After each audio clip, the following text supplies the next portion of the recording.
हम्म. नमस्कार, काव्य जान्हवी या माझ्या चॅनलवर सर्वांचं हार्दिक स्वागत आहे. तर मी आज आपल्या समोर मिलेनियल्सची कथाव्यथा ही कविता वाचून दाखवणार आहे. माझी आहे, नुकतीच सुचलेली आहे.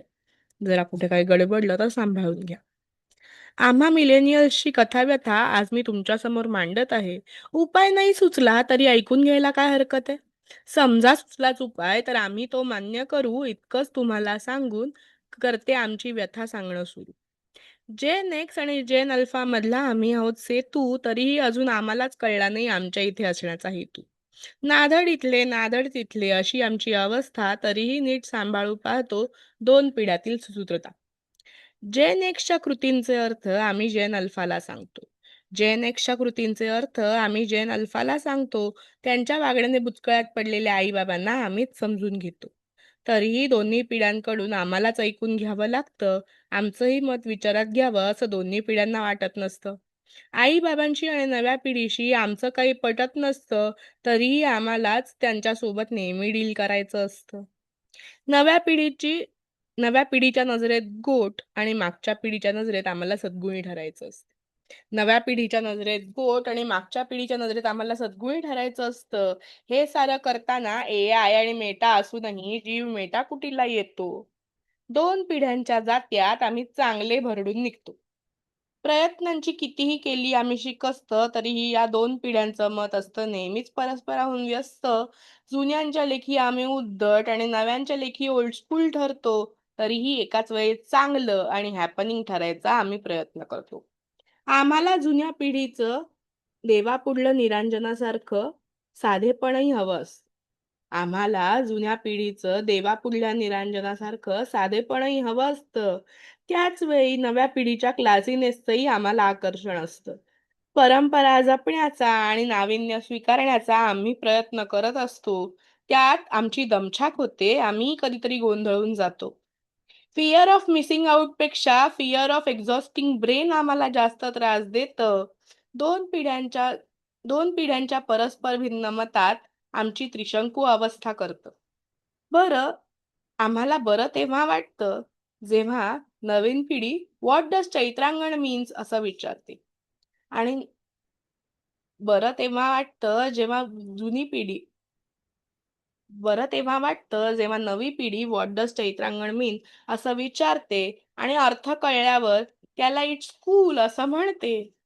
असं घडलं, की आई-बाबांच्या दृष्टीने आम्ही मूर्ख ठरत नाही. आमचं वागणं 6-7 आहे असं तेव्हा नव्या पिढीला वाटत नाही. असं झालं, की आनंदाने भरून येतं आमचं मन. असं झालं, की आनंदाने भरून येतं आमचं मन आणि लक्षात येतं आम्हाला तंत्रज्ञान कितीही पुढे गेलं, तरी माणसाला दुसऱ्या माणसाची गरज असते आणि ती जोवर भागत नाही, तोवर AI काय, आणखीन नवं काहीही आधुनिक आलं तरी काही फरक पडत नाही. जेन अल्फानंतर गामा, बीटा, थीटा अशा कितीही पिढ्या आल्या, तरी जोवर माणसातली माणुसकी सुटणार नाही, तोवर कितीही बाह्य बदल झाले तरी काही फरक पडणार नाही. तोवर कितीही बाह्य बदल झाले तरी काही फरक पडणार नाही. तर ह्या माझ्या कवितेनंतर मी तुमच्या समोर विंदा करंदीकरांची एक कविता सादर करणार आहे. माझी कविता याच करता आधी सादर करून घेतली, की बरीच जण ह्या कवितेची जास्तच वाट बघत असतील. ते स्किप करून डायरेक्ट ह्या कवितेवर सुद्धा जाऊ शकतात. तर आता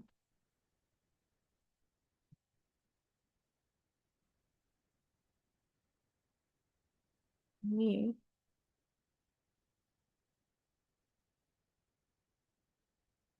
हां. तर ही कविता आहे मानवाचे अंती एकगोत्र. मिसिसिप्पीमध्ये मिसळू दे गंगा, ऱ्हाईनमध्ये गंगा स्नान करो.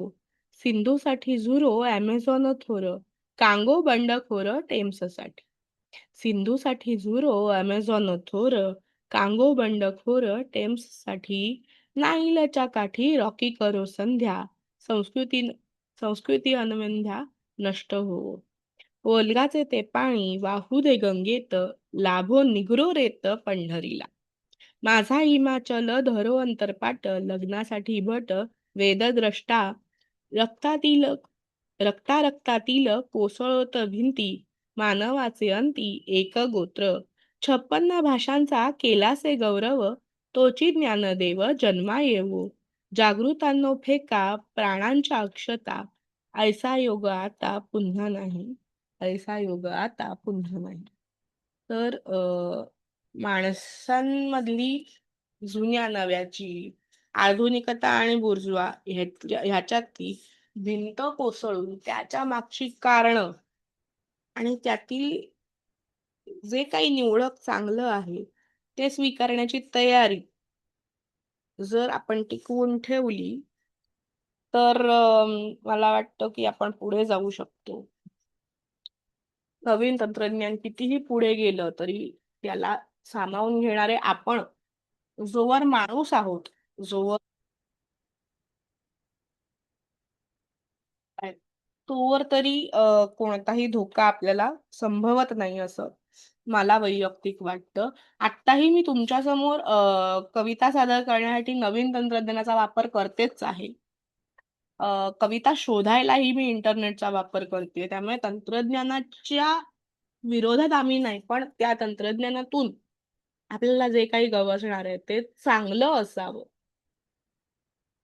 हिणकस नसावं आणि म्हणूनच हा सगळा प्रयत्न आपल्याला हा प्रयत्न कसा वाटला हे सांगा मी हे जे व्हिडिओ करते ते व्हिडिओ जास्तीत जास्त लोकांपर्यंत पोचवा हाईप करा लाईक करा शेअर सबस्क्राईब करा त्यामुळे जेणेकरून हा जो प्रयत्न आहे तो जास्तीत जास्त लोकांपर्यंत पोहोचेल आणि प्लीज प्लीज प्लीज कमेंट्स मध्ये तुमच्या प्रतिक्रिया नोंदवायला विसरू नका बरीच जण मला ओळखीची असल्यामुळे मेसेजवर प्रतिक्रिया देतात तर मेसेजवर तर द्याच ते पाहून आनंद होतोच पण मी युट्यूबच्या व्हिडिओवर सुद्धा प्रतिक्रिया देऊ शकतो धन्यवाद